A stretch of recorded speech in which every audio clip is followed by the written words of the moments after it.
আসসালামু আলাইকুম everyone, welcome to back my YouTube channel. তো আজ আমি দেখাবো কিভাবে আপনারা বিভিন্ন ওয়াজ মাহফিলের পোস্টার নিজের মোবাইল ফোন দিয়েই ডিজাইন করবেন মাত্র 2 মিনিটের ভিতর, তাও মাত্র একটি পিএলপি ফাইলের মাধ্যমে।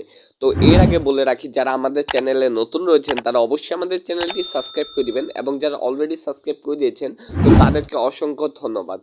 তো বন্ধুরা, আমাদের ওয়াজ মাহফিলে পোস্টার ডিজাইন করার জন্য আমাদের একটি অ্যাপ্লিকেশনের প্রয়োজন হবে, পিক্সল্যাব অ্যাপ্লিকেশন। তো যাদের ফোনে পিক্সল্যাব অ্যাপ্লিকেশনটা নাই তারা অবশ্যই গুগল প্লে স্টোর থেকে পিক্সল্যাব অ্যাপ্লিকেশনটা ইনস্টল করে নেবেন। দেন পিক্সল্যাব অ্যাপ্লিকেশনটা ইনস্টল করা হয়ে গেলে জাস্ট এখান থেকে আপনারা কি করবেন, পিক্সল্যাব অ্যাপ্লিকেশনটা জাস্ট ওপেন করে নেবেন। দেন পিক্সল্যাব অ্যাপ্লিকেশনটা ওপেন করা হয়ে গেলে জাস্ট আপনাদের সামনে কিন্তু এরকম একটা ইন্টারফেস শো করবে। তো আপনারা কি করবেন, জাস্ট এই জায়গায় দেখতে পারছেন যে 3 বার মেনু নামে একটা অপশন রয়েছে।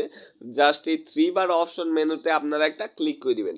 দেন 3 বার মেনুতে একটা ক্লিক করে দেওয়ার পর জাস্ট আপনাদের সামনে এরকম একটা ইন্টারফেস শো করবে। জাস্ট এখানে লেখা রয়েছে যে ওপেন পিএলপি ফাইলে, জাস্ট এই ওপেন পিএলপি ফাইলে একটা ক্লিক করে দিবেন। দেন এখন হয়তো আপনারা ভাবতেছেন যে এই পিএলপি ফাইলটা আপনারা কোথায় পাবেন। তো আমি এই ভিডিও ডেসক্রিপশন বক্স অথবা কমেন্ট বক্সে কিন্তু এই পিএলপি ফাইলের লিঙ্কটা দিয়ে দিব। জাস্ট ওইখান থেকে আপনারা এই পিএলপি ফাইলটা ডাউনলোড করে নেবেন। দেন পিএলপি ফাইলটা ডাউনলোড করা হয়ে গেলে জাস্ট এই জায়গায় আপনার ফাইল অপশন রয়েছে।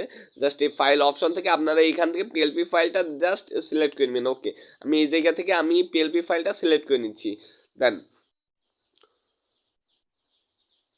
ওকে বন্ধুরা, পিএলপি ফাইলটা সিলেক্ট করা হয়ে গেলে জাস্ট আপনাদের সামনে এরকম একটা ইন্টারফেস শো করবে। জাস্ট এই জায়গায় কিন্তু আমাদের বেশ কিছু ইনফরমেশন আমাদের এডিট করে আমাদের নিজের মতো করে সাজাতে হবে। যেহেতু এইখানে ধরেন আপনার যে যে এলাকার এইগুলা হবে, তো সেই রকম করে আপনারা এডিট করে নেবেন। তো আমি এখন দেখাবো কিভাবে এইগুলো এডিট করতে হয়। দেন এডিট করার জন্য জাস্ট যে লেখাটা আপনি এডিট করবেন ওই লেখাটার উপরে ডাবল টাচ করবেন। দেন ডাবল টাচ করার পর জাস্ট আপনাদের সামনে এরকম একটা ইন্টারফেস শো করবে। তো এগুলো কেটে দিয়ে আপনারা আপনার নিজ মতো এটা লিখে দিবেন। দেন লিখে দেওয়া হয়ে গেলে জাস্ট এখানে ওকে নামে একটা বাটন রয়েছে, দেখতে পাচ্ছেন। জাস্ট এই ওকেতে একটা ক্লিক করে দিবেন। দেন ওকেতে ক্লিক করে দিলে কিন্তু এটা পুনরায় সেট হয়ে যাবে আপনার এডিট মতো। তো এইভাবে আপনারা বিভিন্ন জিনিস এডিট করে দিবেন। দেন আরেকটা অপশন এই জায়গায় রয়েছে, যে আপনারা যদি একটু খেয়াল করেন এখানে দেখতে পারবেন লেয়ার অপশন। জাস্ট এই লেয়ারে একটা ক্লিক করবেন। দেন লেয়ারে ক্লিক করার পর এই জায়গায় কিন্তু আমি সব কিছু কিন্তু সাজিয়ে দিয়েছি।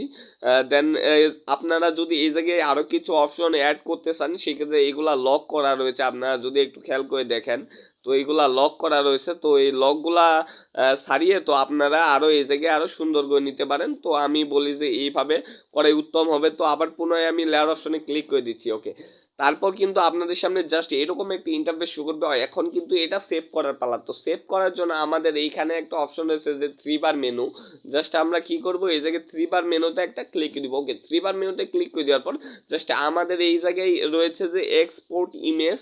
জাস্ট আমাদের কি করতে হবে, এই এক্সপোর্ট ইমেজে একটা ক্লিক করে দিতে হবে। এক্সপোর্ট ইমেজে ক্লিক করে দেওয়ার পর জাস্ট এই জায়গায় কাস্টমে একটা ক্লিক করে দিয়ে এখানে আলটা সিলেক্ট করে দেওয়ার পর এখানে সেভ টু গ্যালারিতে আপনাদের একটা ক্লিক করে দিতে হবে। ওকে বন্ধুরা, আমাদের পিএলপি ফাইলটা সেভ হয়ে গেছে। এখন আমি যদি একটু আমার ফোনের ফাইল ম্যানেজারটা ওপেন করে আপনাদের দেখাই, তো এক্ষেত্রে আপনাদের একটু সুবিধা হবে এই লেখাগুলো কেমন সেভ হলো।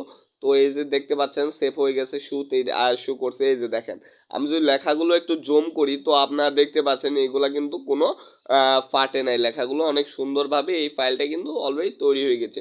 তো আজ এ পর্যন্তই, দেখা হবে আবার নতুন কোনো ভিডিওতে। ধন্যবাদ সকলকে।